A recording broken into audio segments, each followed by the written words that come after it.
On the day we were supposed to leave for our honeymoon, he handed me divorce papers. "I'm taking my whole family with me. If you don't like it, we'll get divorced," he said.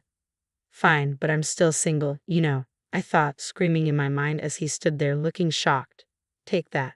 My name is Emma. I'm 35 years old and work at a real estate company. I enjoy my job and find it fulfilling. I'm lucky to have supportive colleagues, both senior and junior.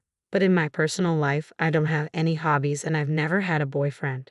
I secretly felt anxious because my friends were all getting married by the time they turned 30. There were only a few of us still single. My juniors at work were also leaving the company one by one, and each time it felt like a stab in the chest. That's when I met Brian through a friend's introduction. He was 2 years younger and had a smile that made me feel protective. He didn't talk much and always listened to my opinions. He always put my thoughts first when making decisions. Since I had never been with a man before, I quickly fell for Brian's personality. Our relationship developed smoothly. When I brought up marriage, Brian simply said, "Then let's get married." Marriage involves making many decisions: planning the wedding, the honeymoon, and finding a new home to live in together. It's a major, once-in-a-lifetime event, so I wanted us to make these decisions together. But no matter what we talked about, Brian would always go along with my opinion. He never expressed his own thoughts, just agreeing with whatever I suggested. Brian's passive nature started to feel unreliable to me, and I began to feel dissatisfied with him. Another thing that troubled me was my relationship with my mother-in-law. Her personality was completely different from Brian's easygoing nature. She doesn't listen to my opinions and always imposes her own ideas. When you get married, Emma, of course you'll quit your job and focus on taking care of the house, right? At your age, if you don't hurry, you won't be able to have children. Brian is working hard, so as a woman, you should focus on the family. It's the wife's duty to support her husband, she said as soon as I went to greet her. She clings to these old-fashioned ideas. The truth is, I earn more money than Brian. He doesn't seem to mind and has even told his parents about it, but his mother doesn't seem to like it. A woman who earns more than a man doesn't have any charm. Maybe you can't do any household chores, can you? A wife should be able to cook, do laundry, clean, and take care of her husband's health. Can you do that? My mother-in-law said, looking down on me. If it were Brian saying that, it would be one thing, but it feels different coming from my mother-in-law. It's not something to brag about, but I can handle all household chores since I've lived alone for a long time. I have no intention of quitting my job after marriage, and I want to prioritize myself as much as Brian. That's what I thought, but when my mother-in-law criticized me, Brian didn't defend me. Instead, he nodded along with her statements. Because of that, I started feeling uneasy about relying on Brian for the rest of my life. Well, Brian is younger than me, so maybe he'll become more reliable in the future. If this marriage doesn't work out, I might never get married in my life. Anxiety and desires clash in my mind, swirling around in endless conflict. However, time doesn't wait, even when I'm troubled.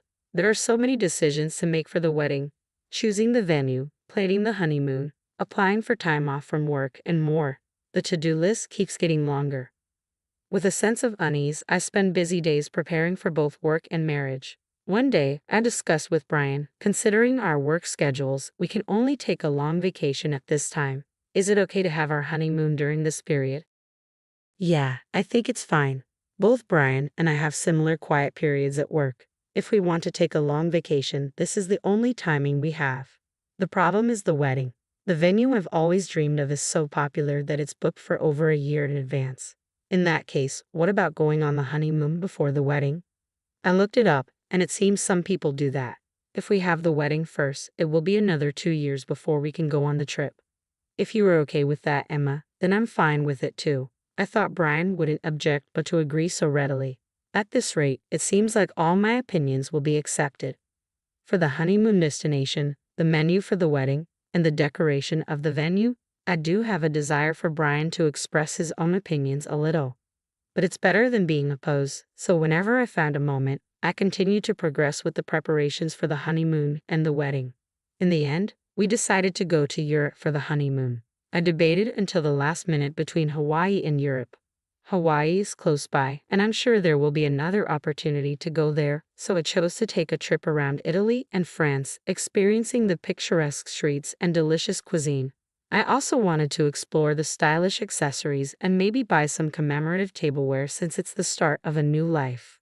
After considering various schedules and destinations, I completed the application about a month before the tour. By that time, I was completely excited. After all, it's my first overseas trip. It's impossible not to feel thrilled. My mind became filled with everything related to Europe, from buying the necessary items for the trip to planning our activities at the destination. Because of that, any dissatisfaction I had with Brian had completely disappeared. As the honeymoon approached 1 week away, Brian suddenly brought up a conversation. Emma, I have a favor to ask. A favor that's unusual. I wonder what it could be. It's rare for Brian to ask me for something. Could it be about the trip? Did he find a place he wants to visit? What is it? What's wrong? I asked, filled with anticipation, and he innocently made the request. I want to go to St. Taylor when we're in Paris. Mom really wants to go there. What? My mother-in-law? Wait a minute, what do you mean? I couldn't catch up with this sudden situation, but Brian replied as if it were obvious. Huh? Since everyone is going, we'll all be together even during the trip, right? What do you mean by everyone? It's a honeymoon, so it's obvious that it's just me and you, the two of us going. But my mom thinks it's normal for the whole family to go. First of all, I only made reservations for 2 people, you and me, Brian. The tour deadline was 7 days ago, so today is the last day to register. Regardless of whether we go together or not, I only booked for 2 people, so there's no way we can go. If you ask the travel agency, they can figure something out. As I was dumbfounded by his statement, the intercom in the house rang. On the intercom screen, I saw the figure of my in-laws. Without caring about my surprise, my in-laws entered the house carrying a large number of bags. Ignoring my objections, my mother-in-law's eyes sparkled as she announced, I thought I'd leave the luggage here since we are leaving soon. I'm so excited. Then Brian said, just leave the luggage here, and started leading my in-laws into the room without my consent. Wait a minute, I tried to stop him in a hurry, but my mother-in-law stared at me sharply. Oh, what is it, Emma? I hope you're not suddenly saying I don't want to go together now. I didn't agree to go together in the first place. I immediately retorted, but my mother-in-law paid no attention, saying, you heard it just now, didn't you? But Brian always thought we would go together with you, right? In response to my mother-in-law's flattering question, Brian replied with a simple yeah. Taking advantage of his affirmation, my mother-in-law began to deny me. It's normal for the husband's parents to go on the honeymoon. Though you have such common sense, I hope you won't have any unpleasant experiences during the trip, being with you. Since it's a special honeymoon, we want to make good memories, right? I'll make sure to drill common sense into you during this week before we go on the trip. It's supposed to be a special honeymoon. Drilling common sense into me, it felt like everything was being ruined. I clearly felt my blood boiling. Mother-in-law, this is a honeymoon, you know? Normally it's supposed to be just the husband and wife going, right? I desperately held my ground. If I continued to listen to my mother-in-law's side, it would affect the future. I wanted to avoid that at all costs. However, my mother-in-law stubbornly refused to compromise. Not only that, she started to deny me. The husband's parents are supposed to go on the honeymoon together. It's just common sense. I can't believe you dislike being with us. I thought we would become a family, but our common sense is different. You don't like me, and nothing seems to match. How sad. As if she had been hurt herself, my mother-in-law lowered her eyebrows in an artificial manner. The end of her words, how sad, contained an underlying smirk. I was convinced that she was deliberately trying to trap me. That's how certain I was. Even Brian, without questioning, began to blame me based on my mother-in-law's words. Emma, what the hell? They're my parents. It's okay to go on a honeymoon together, isn't it? It's impossible. We've already made the reservations for 2 people. Besides, I've never heard of families accompanying a honeymoon trip, I declared, and Brian shouted angrily, as if picking a fight.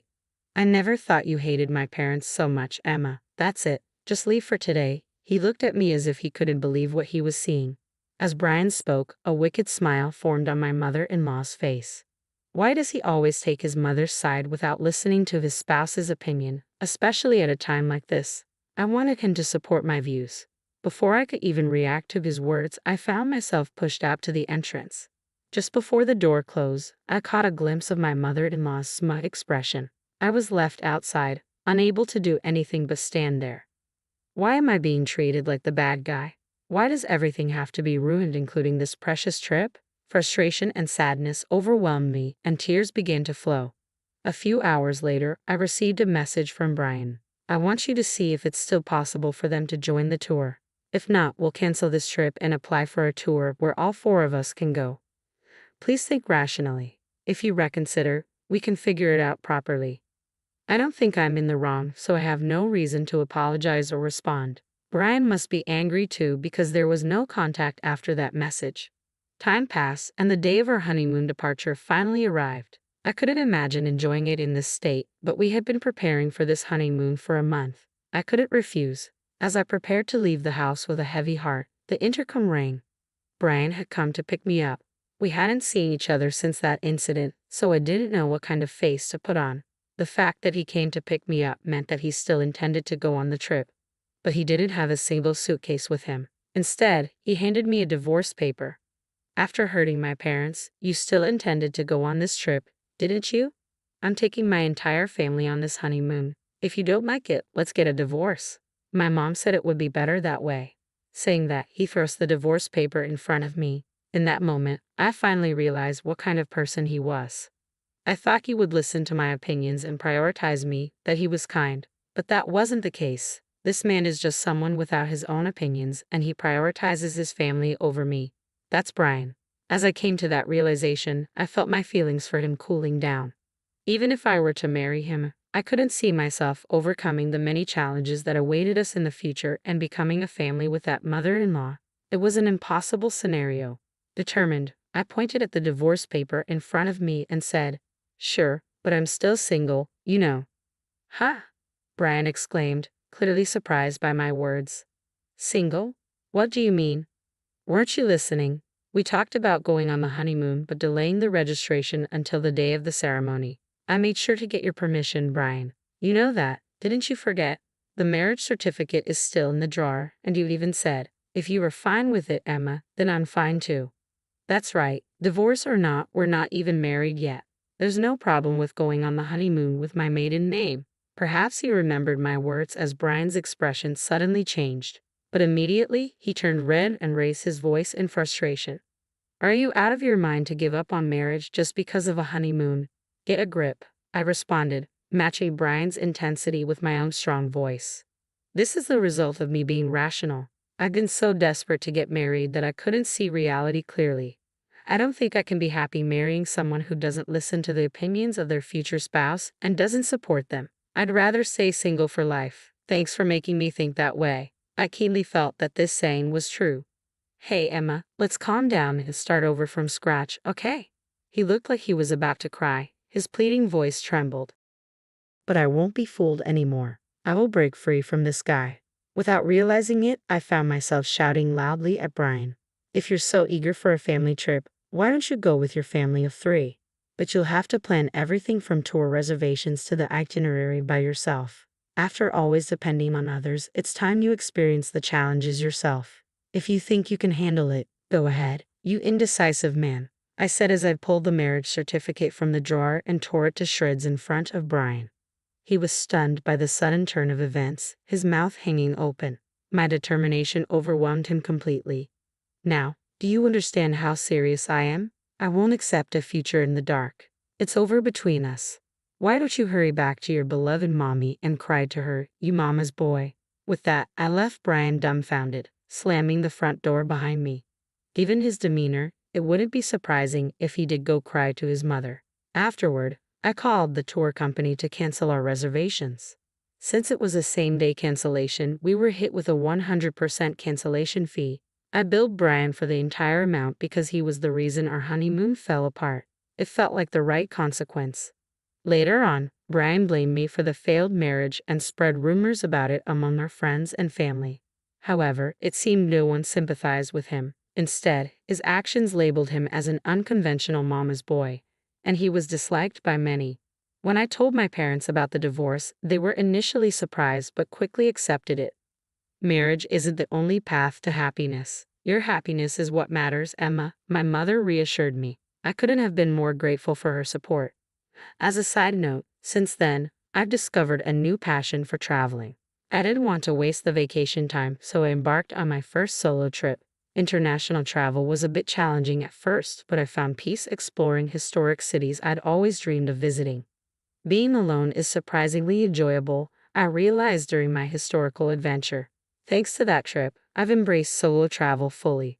Whenever I have time off, I'm already planning my next overseas journey.